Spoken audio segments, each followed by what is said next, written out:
kwenye mfumo wa ununuzi wa umma yani NeST ni kama ifuatavyo. Kipengele cha zege la sakafu la chini kwa unene wa milimita 200 ilikadiriwa kuwa mita za mraba 1128 kama ilivyoonyeshwa kwenye BOQ ya mhandisi mshauri. Hata hivyo, wakati wa kupandisha kipengele hicho kwenye mfumo wa ununuzi yani NeST, kipengele hicho kilipandishwa kama mita za ujazo 1128. 2. Kipengele cha zege la sakafu la juu kiliainishwa kuwa ni mita za mraba 7034 kama ilivyoonyeshwa katika BOQ ya mhandisi mshauri. Lakini katika kupandisha kwenye mfumo ununuzi wa umma, kipengele hicho kiliingizwa kama mita za mraba 7034. Mheshimiwa Spika, management ya jiji la Arusha ilibaini kasoro hizo na kumjulisha mshauri mwelekezi kuhusu makosa katika vizio vya upimaji uliojitokeza katika barua yenye kumbu namba BC.3/253/0 IE/149 ya tarehe 10 mwezi Februari 2025 na barua kumbu namba BC.3/253/0 IE/150 ya tarehe 18 Februari ya mwaka 2025.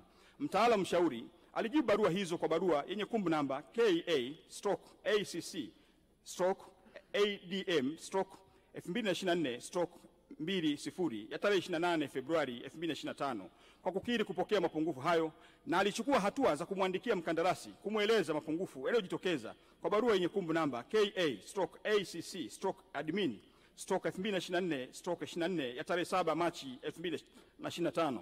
Mheshimiwa Spika, mkandarasi alimjibu mtaalamu mshauri kwa barua yenye kumbu namba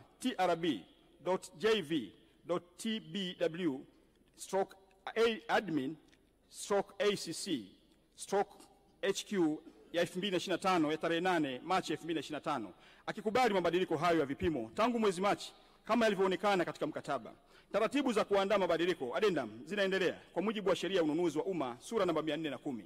Hivyo gharama halisi za mkataba zitazingatia vipimo sahihi, ambapo mradi utatekelezwa kwa gharama ya shilingi bilioni 3,461,712,012. Aidha, fedha za ziada ambazo ni shilingi milioni 416 ikiwa ni 983 na senti 27 ikiwa ni sehemu ya malipo ya awali zitazingatia utekelezaji wa kazi na makubaliano ya mabadiliko ya mkataba. Kwa kuwa hoja hii iliibuliwa na halmashauri ya jiji kuhusu vipimo husika na kukubaliana na pande zote mbili tangu mwezi Machi, si hoja mpya, ilikwisha fanyiwa kazi na ndio desturi za mikataba. Hoja hii inasimamiwa na Mheshimiwa Mkuu wa Mkoa na TAKUKURU wanaifanyia kazi kujiridhisha tangu mwezi Machi 2025, na muda wowote addendum itasainiwa na mkandarasi yupo eneo la mradi mpaka jengo litakapokamilika. Mheshimiwa Spika, haya si matamko tu, ni matendo yaliyokwisha fanyika. Kuibua hoja ambazo zimekwisha fanyiwa kazi kwa makusudi na mamlaka husika au zipo kwenye mchakato ni sawa na kusisitiza kuwa serikali ni kipofu na bubu. Rais wa Jamhuri ya Muungano wa Tanzania serikali ya awamu ya sita inasimamia misingi ya uwajibikaji, misingi ya uadilifu na kujifunza kutokana na kila changamoto. Hatufichi makosa tunayakabili kwa ujasiri, kwa sababu kama alivyosema baba wa taifa Mwalimu Julius Kambarage Nyerere, hatupaswi kuwa na serikali ya kuogopwa, bali serikali ya kuheshimika kwa uadilifu wake. Kwa njia hii tunawaonesha Watanzania kuwa serikali yao ni ya watu, kwa watu na kwa ajili ya watu. Tunapambana na dosari kwa uwazi, tunalinda rasilimali kwa uaminifu na tunasimama na kusimamia kila senti kwa jicho la uzalendo. Mheshimiwa Spika, serikali hii imedhamiria kuwa sio tu msimamizi wa maendeleo, bali ni nguzo ya maadili ya taifa. Tunaamini kuwa kuaminiwa ni mtaji mkubwa kuliko hata fedha, na kwa kila hatua tunayochukua kurekebisha dosari, tunazidi kuijenga serikali ambayo Watanzania wanaweza kuiamini. Serikali inayosema kweli inachukua hatua, na hatua hizi zilizokwisha chukuliwa. Mheshimiwa Spika, niruhusu nisisitize tena, hakuna mahala popote katika taarifa niliyoletewa inayoonyesha kuwa shilingi bilioni 8 italiwa, na kwa kuwa mkataba ni mchakato, ni mwendelezo wa kazi, thamani halisi itaendelea kubaki kuwa kwa mujibu wa marekebisho ya mkataba, na hakuna senti ya Watanzania itakayoliwa baada ya kukamilika kwa mkataba. Mheshimiwa Spika, ningependa kukumbusha bunge lako tukufu kuwa masuala yote ya maendeleo huanzia kwenye kamati ya maendeleo ya kata, kamati za kisekta za halmashauri na mwisho baraza la madiwani, ambapo sisi wabunge ni wajumbe kote huko.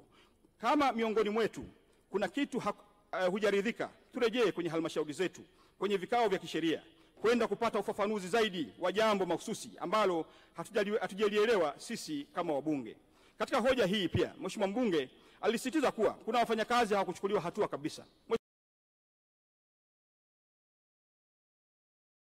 Mkuu wa Jamhuri ya Muungano wa Tanzania na utekelezaji wake kufanywa na ofisi ya mdhibiti na mkaguzi mkuu wa hesabu ya serikali, yani CAG, aliyebaini mapungufu ya kiutaratibu.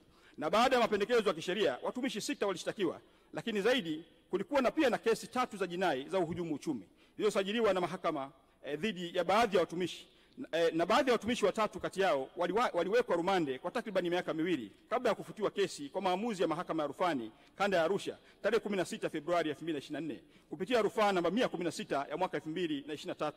Kesi nyingine ziliondolewa na mahakama kwa mujibu wa kifungu cha 91 kifungu kidogo cha kwanza cha sheria ya mwenendo wa jinai sura ya 20.